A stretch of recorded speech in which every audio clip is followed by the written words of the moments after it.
북한은 예상과 달리 탄도미사일 발사 등 도발을 하지 않았습니다. 원유철 의원 등 이른바 핵포럼 소속 의원 27명이 트럼프 미국 대통령에게 전술핵을 한국에 재배치해 줄 것을 촉구하는 서한을 보내기로 했습니다. 북한의 위협이 커질수록 앞으로 핵무장을 둘러싼 논란이 더욱 커질 전망입니다. 예, 사실 지난 3월에도요. 백악관이 한국에다가 전술핵 재배치를 고민한다라는 뉴욕타임즈 보도가 있었습니다. 하지만 그때만 해도 예사롭지 않게 들었습니다. 그런데 약 30년간 금기시되어 오던 이 남한 핵배치라는 말이 백악관에서 다시 나오자 예사롭지가 않습니다. 게다가 자유한국당에서는요. 우리나라에 전술핵을 배치시켜달라는 서한을 트럼프 대통령에게 보내겠다. 이렇게 얘기를 했고요. 송영무 국방장관도 전술핵 배치가 다양한 방안 중에 하나로 검토돼야 한다. 이런 말을 했습니다. 자, 이쯤 되면 청와대나 여당의 입장이 뭔지 상당히 궁금해집니다. 오늘은 민주당의 중진 의원이자 대통령 직속 북방경제협력위원회 위원장 맡고 계시죠? 송영길 의원 직접 연결을 해보죠. 송영길 의원님 안녕하세요. 네, 안녕하십니까. 송영길입니다. 네, 한국이나 일본이 원한다면 이라고 전제를 달긴 했습니다만 어쨌든 백악관이 논의를 했다는 거예요. 전술핵 배치를. 그 자체만으로도 좀 놀라운데 어떻게 보세요? 일단 우리 정부는 동의하지 않을 것이고요. 미국도 일종의 성동격서의 협상 전략이 아닐까 이렇게 생각합니다. 그게 무슨 말씀이십니까? 그러니까 아까 말씀한 대로 중국과의 협상 과정에서 어떤 활용하는 것이 아닌가 이렇게 생각이 들고요. 일단 전술핵은 실제로 우리 북핵 문제의 위험성을 감소시키는데 효과적이지 않다고 생각합니다. 효과가 없을 거다? 왜냐하면 이미 확장 억지력으로 북한의 ICBM이 30분이면 도달하고 괌에서는 15분이면 도달하는 거리에 있습니다. 예. B-1B 전략 폭격기가 출격하게 되면 2시간 이내에 다 도달하고 있어서 예. 어떠한 핵에 대한 억제 전력은 이미 충분히 존재하는데 그 15분을 아끼기 위해서 전술핵을 한국에 배치해서 수많은 관리 비용이 들 뿐만 아니라 예. 이 전술핵이라는 것은 사실상 핵을 사용하겠다는 거 아니겠습니까? 그렇죠.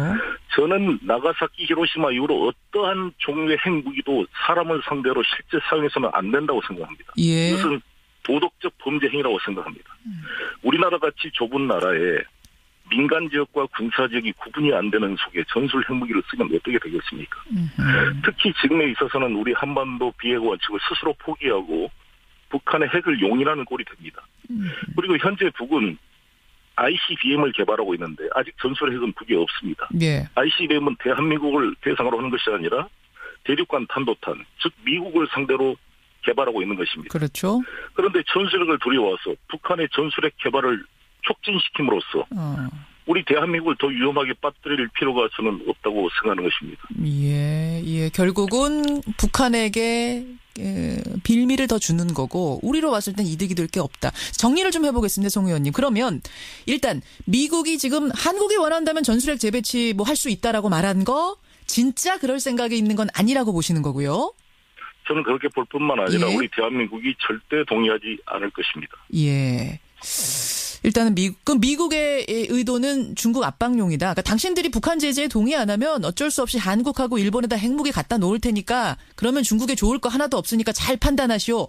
이런 용이라고 일단은 보시는 거고요. 그런 면도 있고 ICBM은 미국 본토와 북한 간의 문제 아니겠습니까? 예. 전술핵을 갖다 놓으면 자기 본토를 제외시키고 대한민국에서 남북한 간에 서로 싸우라는 거 아니겠습니까? 훨씬 더 위험해지는 거 아니겠습니까? 그렇죠. 자, 미국은 일단 그거 아니다. 그리고 더구나 전술핵이라는 것은 예. 20킬로톤 이하로 상당히 사용할 유혹이 큰 무기 아니겠습니까? 그렇죠. 전략핵에 비해서. 예. 특히 트럼프 대통령이나 김정은 모두 다 감정 조절이 잘 안 되고 즉흥적인 그러한 경향이 있는 지도자끼리 만약에 통제하지 못하는 서로 말폭탄 속에서 핵 선제 공격이 발생한다면 우리 민족은 멸망입니다. 근데 지금 전체의 위기가 다가올 수가 있는 거 아니겠습니까? 예. 근데 자유한국당에서는 지금 적극적으로 전술핵 재배치를 위해서 움직이고 있습니다. 어제는 27명 의원이 모여서요. 트럼프 대통령에게 전술핵 재배치 결정 촉구하는 서한 보내자 결정을 했고 그쪽에 이제 논리는 이렇습니다. 방미단이 또 간다고 해요. 근데 이제 논리는 이겁니다. 우리도 우리를 지키기 위해서 전술핵 정도는 가지고 있어야 되는 거 아니냐. 그게 바로 힘의 균형 아니냐. 어떻게 생각하십니까?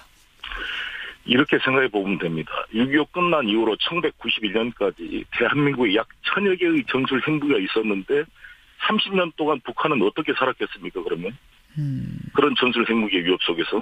예. 이렇게 입장을 바꿔놓고 생각할 필요가 있고요. 우리 자유한국당은 입만 열면 코리아 패싱을 말하면서 문재인 정부를 비판합니다. 예. 그런데 이렇게 전시 작전권도 돌려받지 않겠다고 하고 대한민국 정부에다 건의하는 것이 아니라 미국 대통령한테 건의하는 것. 이거야말로 코리아 패싱이자 통미, 봉남, 북한의 수법과 동일한 태도다. 이렇게 생각합니다. 이런 사대적인 방법이 어디가 있습니까? 왜 이것을 미국 트럼프 대통령한테 요청하죠? 예. 전술핵 배치를 해달라고? 왜 거기다 이게 우리 대한민국 무기입니까? 대한민국이 통제할 수 있는 무기입니까? 왜 이렇게 외국의 무기를 자기 주권적인 영토에 많이 갖다 놓으려고 노력을 하는지.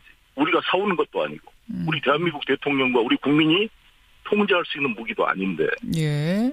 저는 잘 이해할 수가 없습니다. 근데 한국당만이 아니고요. 송영무 국방장관도 전술핵 배치가 우리가 가지고 있는 카드 중에 하나다 이런 말을 했고 또 민주당의 중진 의원이시죠. 원내대표를 지낸 이종걸 의원도 주도적인 대책을 위해서 전술핵 로드맵 검토해야 된다 이런 말씀 하셨고 또 문재인 대통령의 어떤 대선 기간에 이런 대북 전략 함께 고민했던 박선원 전 청와대 비서관도 이 부분에 대해서 전술핵 재배치 고려해야 된다. 이런 말씀 하셨더라고요.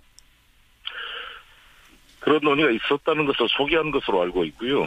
그 실제 내용에 대해서는 좀 더 그분들이 깊게 고민을 할 필요가 있다고 생각합니다. 저는 우리 대통령께서나 우리 정부의 입장은 전술핵을 들여와서 더 한반도에 핵무장을 집중해서 우발적 사고 위험을 높이고 이 문제를 악화시킨 것은 도움이 안 된다고 봅니다. 예. 저는 우리가 북한이 핵실험을 했다고 해서 북핵을 용인할 수는 없는 거 아니겠습니까? 물론이죠. 그러니까 이 전술핵을 가져오면 사실상 북핵을 용인한 꼴이 됩니다. 그리고 지금 중요한 것은 북한이 이제 핵을 개발했으니까 끝난 게 아니라 핵이라는 것은 여러 발전 단계가 있기 때문에 예. 그 상태를 지금 방치해 놓으면 핵탄두 소형화, 각종 전술핵 무기, SLBM, 잠수함에서 발사하는 이런 무기들이 계속 발전해 가게 되면 더욱더 북한이 위험해지게 되기 때문에 지금 중요한 것은 전술핵 배치가 문제가 아니라 북한의 핵 개발을 더 악화시키지 않도록 중단시키는 노력이 매우 중요하다고 생각합니다. 그러면 문재인 대통령의 입장 또 여당의 입장 전술핵 재배치는 없다 이거 아주 확실하단 말씀이시죠? 그렇습니다. 저도 당연한 저 개인의 입장이고 대통령 입장은 또 대통령 청와대 대변인을 통해 들어보셔야겠습니다만 현재까지 우리 정부 입장은 예. 전술핵 배치 없다입니다. 없다. 알겠습니다. 송 의원님 그나저나 얼마 전에 중국 다녀오셨죠? 네. 예, 북방경제협력위원회 위원장 자격으로 다녀오신 건데 지금 사드 4기가 지난주에 추가 배치되고 나서 중국 황구시보에서는 사드가 악성 종양이다라는 논평까지 낼 정도로 격앙돼 있습니다. 이 분위기는 어떻게 보세요? 여러 가지로 지금 사실 이 북핵 문제를 해결하기 위해서는 중국과 러시아의 협력이 절대적으로 필요한 거 아니겠습니까? 물론이죠. 근데 지금 트럼프 정부는 러시아를 경제 제재하고 중국에 대해서는 세컨더리 제재를 하겠다고도 막 이렇게 압박을 하고 있습니다. 예. 그래서 이것은 저는 이 엑셀레이터와 브레이크를 같이 밟고 있는 형국이 아닌가 이런 생각이 들고 뭔가 이것은 중미 간의 전략적 타협이 필요하다 이렇게 생각합니다. 사드 문제와 더불어서 더 저는 걱정이 되는 것이 세컨더리 보이콧인데 북한과 교역하는 모든 이 중국의 업체들을 이제 세컨더리 보이콧을 하겠다는 거 아니겠습니까?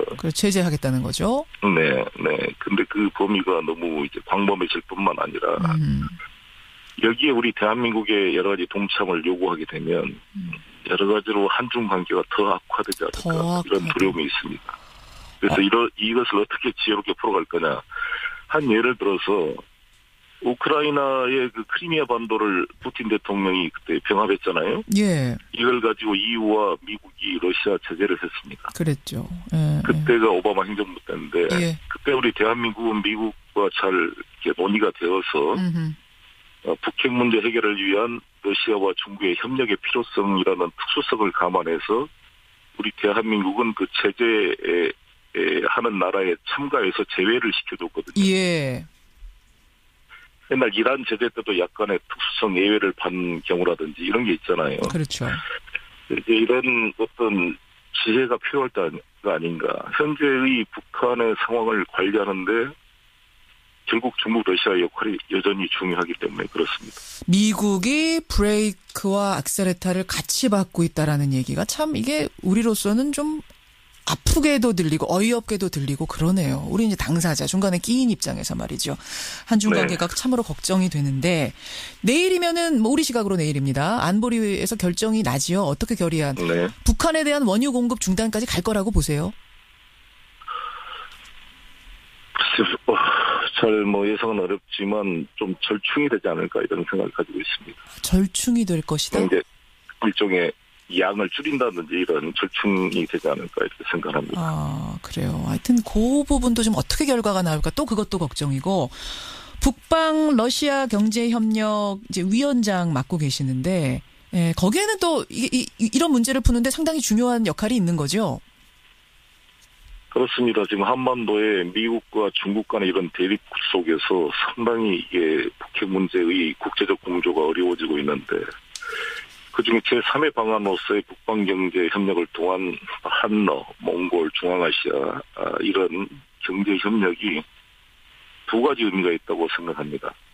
하나는 막혀있는 우리 대한민국 경제의 신성장 동력을 찾아내는 기회가 된다는 것과 예. 지금 동북아 여러 가지 군비 증강이나 군사적 대립 구도를 완화시키고 중재 절충할 수 있는 카드로서의 한나 간의 경제 협력이 의미가 있다고 생각합니다. 예. 알겠습니다. 오늘 여기까지 말씀 듣고요. 이 전술핵 얘기 오늘 송영길 의원은 반대다. 완전히 반대다라는 입장 말씀하셨지만 또 정치권에서 다른 이야기도 나와서 또 다른 이야기를 듣는 요런 기회도 좀 마련해야겠습니다. 송 의원님 고맙습니다. 하나만 더 말씀드리면 야, 짧게 예. 아니 우리 재래식 무기에 대한 전시작전권 통제권도 스스로 없는 나라가 예. 전술 핵무기를 가져와서 우리 민족의 운명을 남의 나라에다 맡기려는 게 과연 옳은 태도인 것인지 예. 저는 궁금합니다. 여기까지 말씀 듣죠. 송 의원님 고맙습니다. 네. 더불어민주당 송영길 의원이었습니다.